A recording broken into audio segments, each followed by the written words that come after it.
Om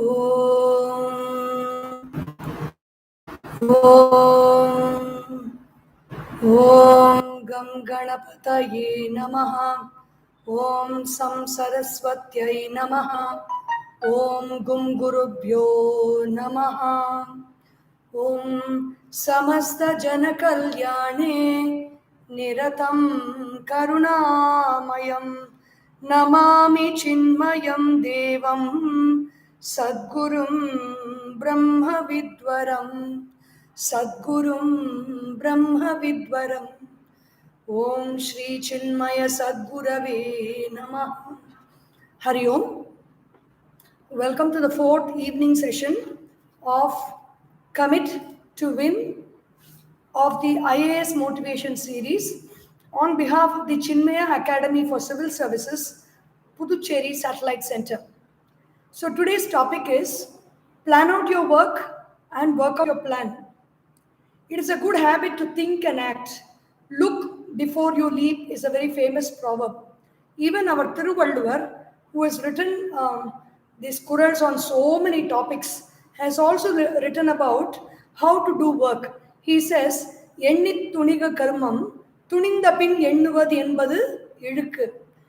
Karma means action. Before we do any action, think about that action. And after we do the action, if we are going to think about it, then it is not a very good thing. So, planning out our work, preparing for the civil service exams or any of the exams that you may be appearing Union Public Service Commission, forming a habit is because science talks that there's something called limbic friction. Limbic friction means the limbic system of the brain, information is stored for a long period of time. Right from the time of our birth, all the laziness, all the procrastination, everything is stored as information in the limbic system. So suddenly when I want to get up one day, if I'm usually getting up at 7 o'clock or 7:30 or 8 o'clock every day, and one day I want to get up at 5 o'clock, the brain will refuse to function. So we have to put in a lot of energy to counter that limbic friction. So in that way, when we use our time wisely, in tune with what science tells us, and even this the science of astrology, Jyotisha, also tells us every day comes in 3 hours, 1.5 hours every day for all the 24 hours. It is Sattva Guna, Rajo Guna, and Tamo Guna. If we form a habit and to overcome this anxiety, procrastination, and fatigue, to overcome this limbic friction, loss of energy, to do all that, we have to think and plan our day so that we are able to get the maximum out of the 24 hours time that everybody has got. Even successful people have 24 hours. Even the failures have 24 hours. Even the most busy people have got 24 hours. Even the most lazy people have got the same 24 hours. We can divide this 24 hours into 3 parts. Whether it is modern neuroscience, astrology, and all that, they say the first 8 hours of the day are a very dynamic time. The first 8 hours is a time when all the energy secreting hormones, the energy giving hormones, are secreted in the body. Our Shastras say that the first 8 hours is Sattva Guna. They calculate it from the Brahma Muhurtam of 4:30 in the morning. But maybe we take it from the time we regularly wake up. Say I wake up at 5 o'clock in the morning, 5 to 6, almost up to 1 o'clock is Sattva Guna time for me individually, or the time when dopamine and cortisol and all these energy giving hormones, the outward activity hormones, these are called. These are hormones that push us into outward activity in the world. These hormones are secreted. The next 8 hours, serotonin is a relaxation hormone that is secreted. And the last 8 hours, melanin and the hormones that are, putting us to sleep, they are secreted. So to make this easy, divide your day into 3 parts of 8 hours. This is the time you can plan out your day's study and work out your plan. Keep about 5 different sets of activities or subjects to study like reading, writing, studying, or workout, and then do it in the first 8 hours. Like instead of planning a rigid schedule like 5 a.m. to 5:30 a.m. get up and do this, 5:30 to 6:30 do this. Instead of that rigid schedule, just up to 1 o'clock, I will do these five things or these four things for 40 minutes. 40 minutes is a very ideal concentration time. Even in our school and other classes, or our YouTube videos also, the ideal dynamic attention time for studying is about 40 minutes. So keep about five sets of 40 minutes or 45 minutes to do five different activities. Like I want to study I want to simply read about something. I want to intensely study about something. And then I want to write and study. Writing is very important. Practice constantly every day, because the civil services exams involve a lot of intense writing within the 3 hours time. So every day we must practice writing a lot. And writing also helps us to commit to memory whatever we study. When we put designs and charts and different points, underline and highlight and study and write and study, when we go back to our notes, we are able to easily remember what we have studied. Writing, and then workout is very important every day. So a time for all these, and instead of keeping it very rigid, keep it very flexible.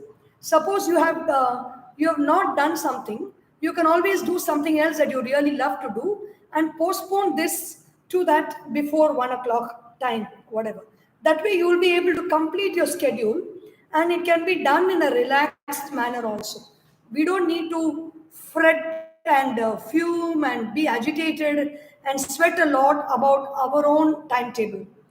The next 8 hours is a relaxed time when you can explore creative thinking. So, in the series of these talks, we are going to learn many creative methods by which we can achieve success in life. One is, we will talk about it later. One is creating a vision board for yourself.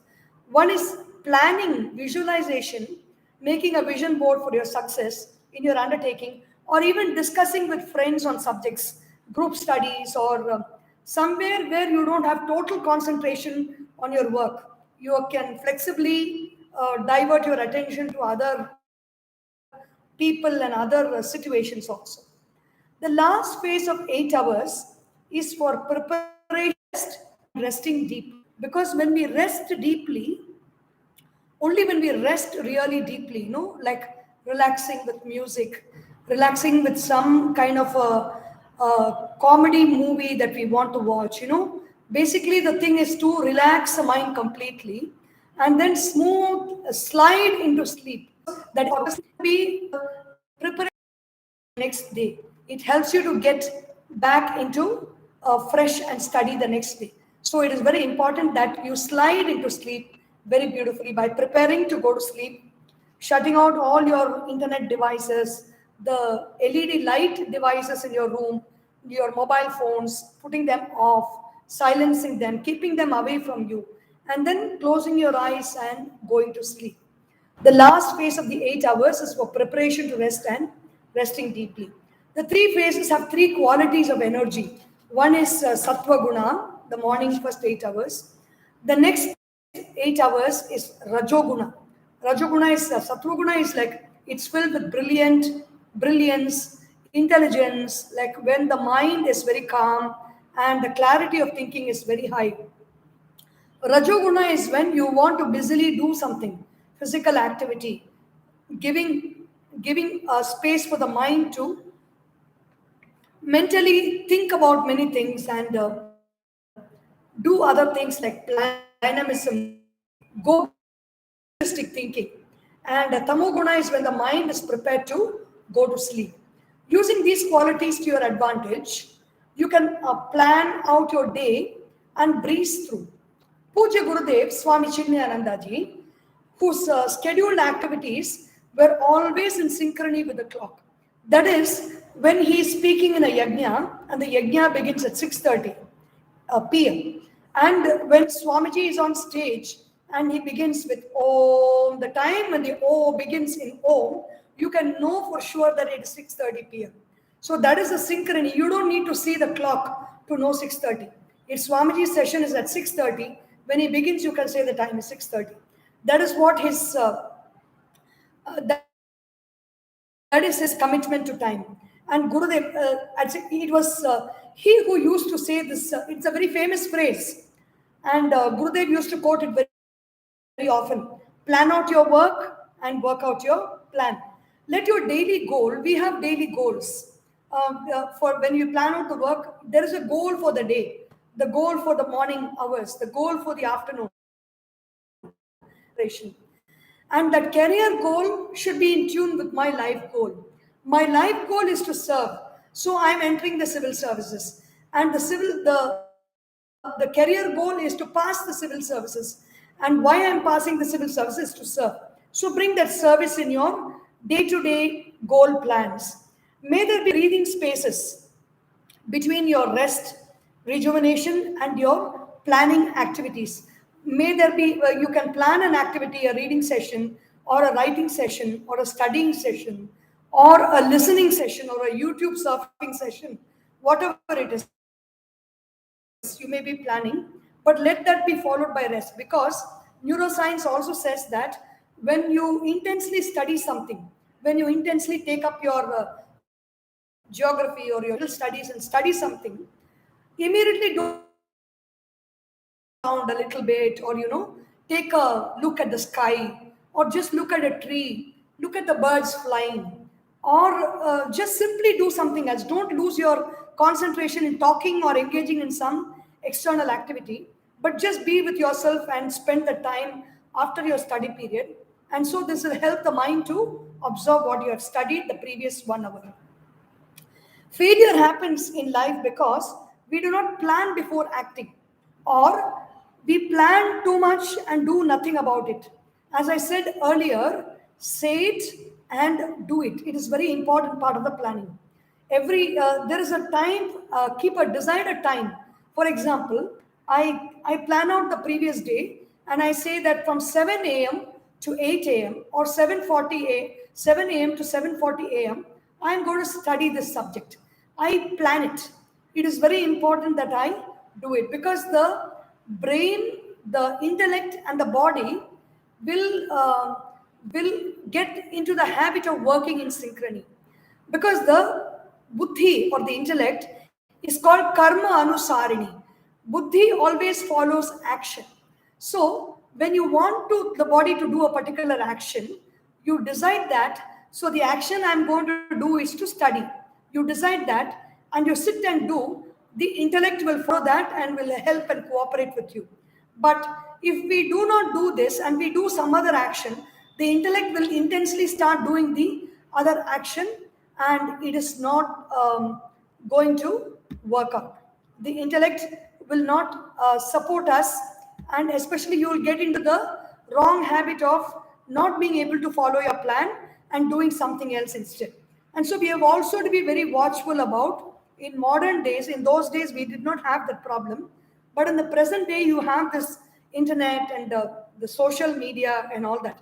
And social media science is saying that it is designed to attract our attention. It is designed to make our plans fail. If I put a plan to study throughout the day, and in the morning mistake, I just check a WhatsApp sent by my friend, and the WhatsApp has a YouTube link, and I go into that YouTube, the nature of the algorithm of YouTube will make me will keep the next thing ready for me to watch. For example, if I search on maybe something, if I search on civil services, or if I search on mind power, and I watch that video completely, which my friend has sent me, the next mind power video by the same person or somebody else will be waiting, and we will not realize this algorithm behind it, and we will think the topic is very interesting and we'll click on that, and the 1 hour that you planned to study would have gone very easily without your knowing into looking into YouTube videos. So we have to be very careful about that. And that is where the intellect follows our actions naturally. Because when I press that YouTube to watch, the intellect says, wow, this person loves to watch this YouTube, so I have to help this person. And so it flows into that action. And so the next YouTube, next, the more and more we click on it, the more and more we enter into it very deeply. And also in YouTube, there's another thing called clickbait. Clickbait is just to attract our attention. They put many words on the captions so that we will click on it. And once we click, their job is done, and we will get even to know that it is clickbait, it will take the whole completion of the video sometimes to see. So we have to watch out for these kind of disturbances in our time and our schedule. So work on the plan, executing the plan, use the intellect, and the intellect. Otherwise, if you do not use the intellect, if you do not decide that I'm going to do this and then do it finally, the intellect will relax and it will follow whatever the body. Suppose you feel like having a cake in the morning, the body will go towards the cake shop. The intellect also will take you there. It will not remind you of your plan to study. So the body takes the path of least resistance, and the mind also very easily takes the path of the body and goes to the path of least resistance. And when your whole day gets spoiled because of that, and that is called laziness and inertia. There's a path of least resistance. The time ratio for planning and execution is 1 is to 10, which means you plan for 1 minute, you will save 10 minutes of time. That is very important. That is why plan out your work is very important. When I sit and write down the plan, just 1 minute or 5 minutes, if 1 is to 10 is the ratio, then if I plan for 5 minutes, I will save 50 minutes of my time. You plan 1 minute and you save 10 minutes. In another talk, we will see about creative visualization. For now, spend the previous night, spend visualizing how your day must be.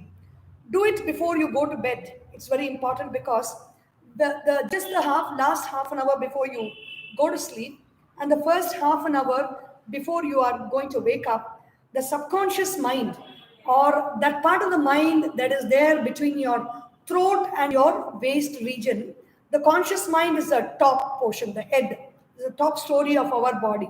The subconscious mind is the middle part, and the unconscious mind is the lower part, which includes both our legs. The subconscious mind is very active during that time, just before we are going to sleep, and in the morning when we are going to wake up.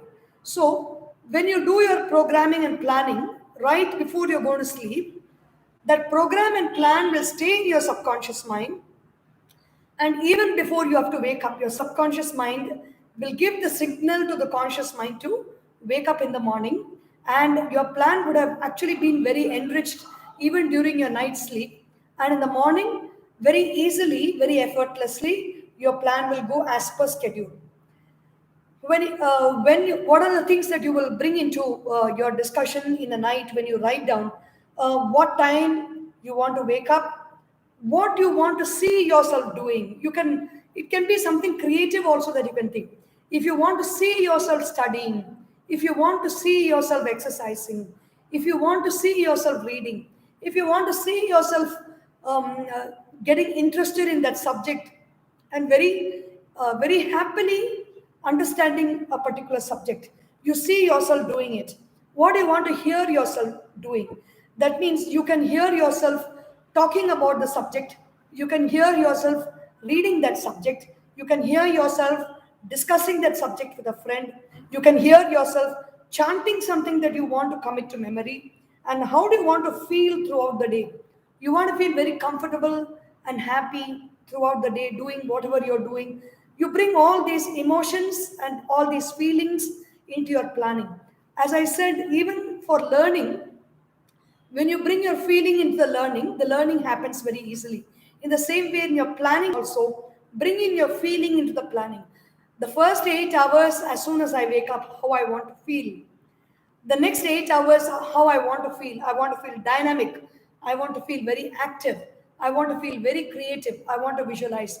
The last 8 hours, how I want to feel. I want to feel very rested. I want to feel very relaxed. I want to feel very rejuvenated. I want to meet really lovely people in my life.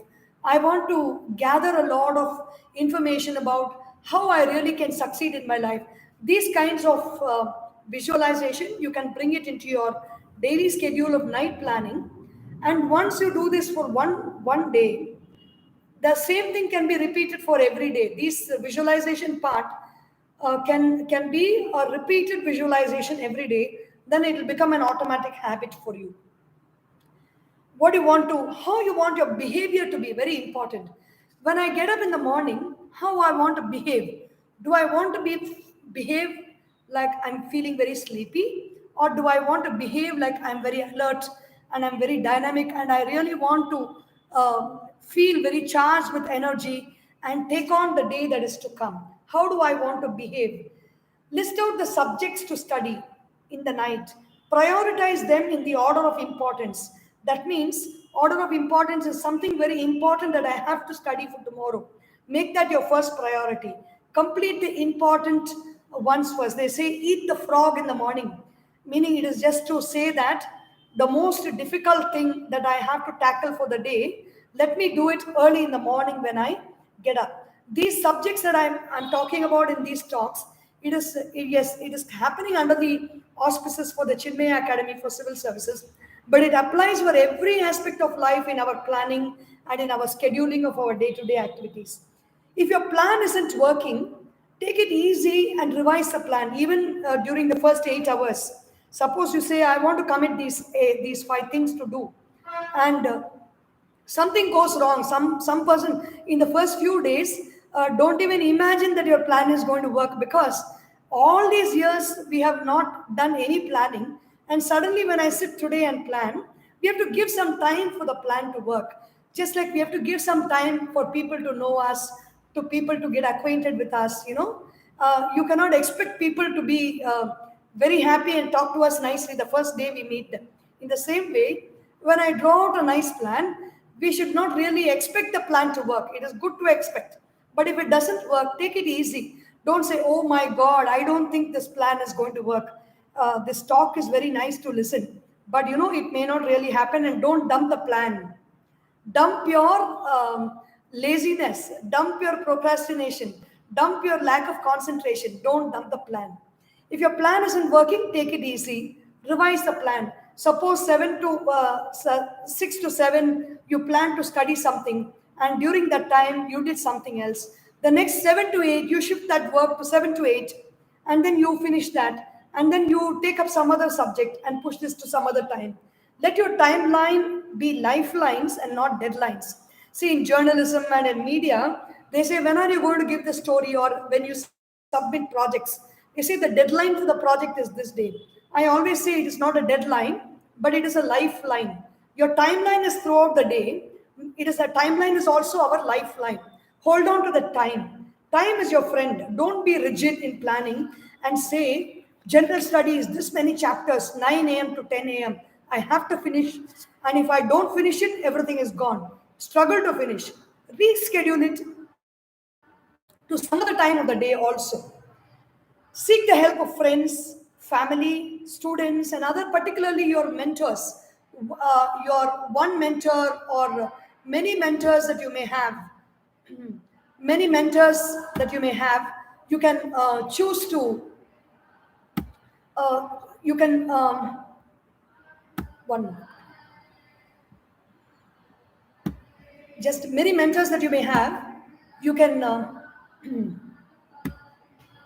you can choose to discuss with them and talk with them, so that human support, when you have human support around you in your family, your parents are there, elder brothers are there, take time to talk to little children. Take time even about your subject. You can talk to little children around you. You can just talk to them, come and sit here, you can play it like a game, and use all those resources. I'm not saying use people, but I'm saying make it a very friendly approach of learning. And this pattern of learning, other people in your house also can follow and get inspired by you. You will become a source of inspiration for us. It is not that only you are studying and you are practicing and you are going to gain by it. Other people also will get inspired by what you do. And when it becomes collective, that when it becomes collective, it becomes a very big group effort, and try to accomplish. Include time for prayer and meditation in your daily schedule. This can all be this can also relaxation and rejuvenation time. Or for some people, if you feel very rested and quiet in the morning, as soon as you wake up in the morning, you can begin with prayer, and you can seek the superior power. If you believe in a god, or if you believe in a guru, or if you believe in your mentor, or some superior unknown power, you say that I have drawn this timetable and planned for the previous night, previous evening, for today to study. Please help me to study. Please help me to execute this plan. You can ask like how you talk. Then include meditation in your daily schedule. Even Mahatma Gandhi, when they were preparing his schedule for the day, every day he meditates, and his secretary was preparing the schedule for the day, and he says, today there is so much of work to be done that there is no time for meditation. Then Mahatma Gandhi says, put my meditation for double the time that I do every day. So when you meditate every day, maybe you can begin with 5 minutes. We will do that in one session of how to meditate and keep the mind quiet. 5 minutes or 10 minutes or 15 minutes, and then keep increasing slowly, gradually up to 1 hour. If you do that, then if you just spend 10 minutes studying something, it becomes equal to spending 12 hours of studying that subject. You can complete the portions of 12 hours in just 10 minutes. The mind, use the power of the mind, the capacity of the mind to meditate and study. So the yoga, pranayama, and meditation will increase your potential to be able to grasp what you can study, what you can plan, and everything else. These are magical moments when you meditate and when you pray. These are all magical moments. You just can be very relaxed. You don't need to keep studying all the day. Sometimes you can just take time off. You don't need very expensive means of entertainment. You can just open a window, switch off the AC or whatever it is, open a window, feel that fresh air, feel that warm sunlight. You can just look out into the sky or look into the morning sun. Learn to enjoy little things of the day. At night time, look at the sky, look at the stars, or simply every day you can even count, or you can even watch the waning and the waxing phases of the moon for 1 month. These are all very beautiful forms of entertainment. Or if you want to really take a walk somewhere, you can walk up a mountain or a hill nearby.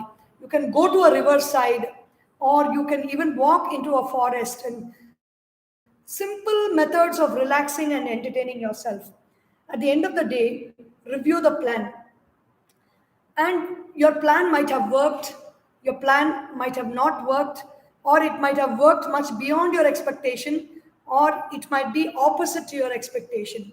Whatever happens, simply be grateful for everything that happened throughout the day. And be thankful to those moments when you planned. For example, I planned this and I executed this. When I'm very grateful and thankful, whatever I planned, when I'm thankful, and grateful, I'm actually pushing energy into my heart. And this energy is like water supply or power supply. Whenever I'm grateful, it is like I'm taking one bucket of power and energy and pumping it into my heart. And my heart gets swollen with energy and love and gratitude. And it is ready to work for me. And this heart will send a wave of energy. All this is not even spirituality these days. All this is part of neuroscience. This heart sends a wave of energy. This wave hits the brain, and the brain takes the logic of the whole thing. The logic of your studies travels it travels on the wave of the energy, biomagnetic energy of the heart.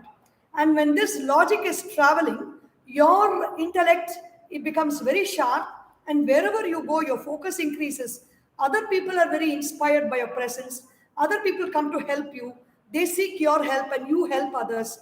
This is called in the Bhagavad Gita, Parasparam Bhavayantaha. I help others, they help me. And this way, everything that we need to do, and include service and help also in your plan. Take time out, give some time for your mother, for your father, or for your friend, or somebody else. Give a half an hour every day for costless help. It can be somebody on the road. You just every day when you do that, when you cultivate this habit of just giving free service for half an hour for some every day, you will improve so much in your life. that you find that success is like eating a chocolate for you. No, when you finish your civil services exam, you will not be very tense waiting for the results because you know it is going to happen. When the whole world loves you, then what do you have to worry about success? Already the whole process has become very successful for you. You don't need to wait for 3 years or wait for 2 years or wait for 1 year till your exam is over to know whether you're successful or not. The whole process is very successful for you. So be aware, for those hours that did not go according to your plan, it is very important. Instead of criticizing yourself or instead of berating yourself, instead of chiding yourself, instead of feeling very sad and miserable that it did not work, very logically write it down in a notebook. Okay, what did I plan? How did this time get spent? What happened? Why did this happen? Maybe I planned 7 to 8, I have to study general studies. That time, when you write it logically, you will know where you made the mistake. Some friend, your WhatsApp ping, I chose to see that message. The message took me to the video. The video took me to a Facebook page. And the Facebook page I was sharing and I was linking umpteen number of friend requests, and 1 hour went away. You just note it very consciously. Be aware of this. When you're aware of that, the next day, the mistake will not happen. So each day, you're not moving from weakness to further weakness. Day by day, you're moving from strength to strength. And so, know that time is your friend, and when you seek the help of time, time will help you.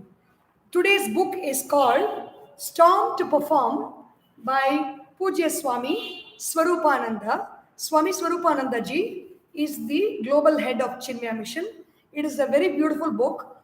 It talks on about how to make conflicting situations, difficult situations, how to turn them into something that is beneficial for us.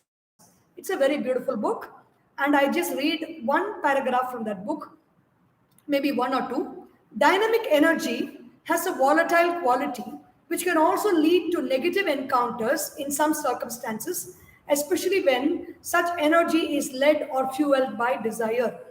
To ensure efficient and constructive performance, dynamism must be steered with intelligence. Our intellect operates at its optimum when our mind is calm. That is why we said the morning 8 hours when you wake up, the mind is very calm.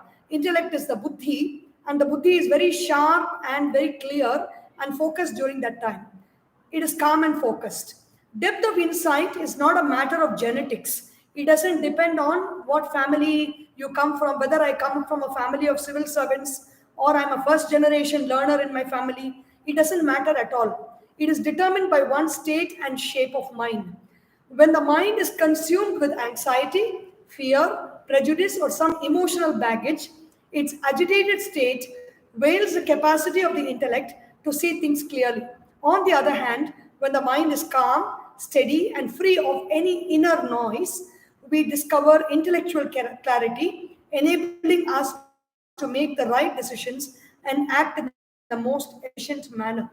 Dynamic action, directed intelligently, leads to efficiency and positive achievement. Commit to win, and win you will. Om Shanti Shanti Shanti. Harihi Om. Shri Gurubhyo Namaha. Harihi Om.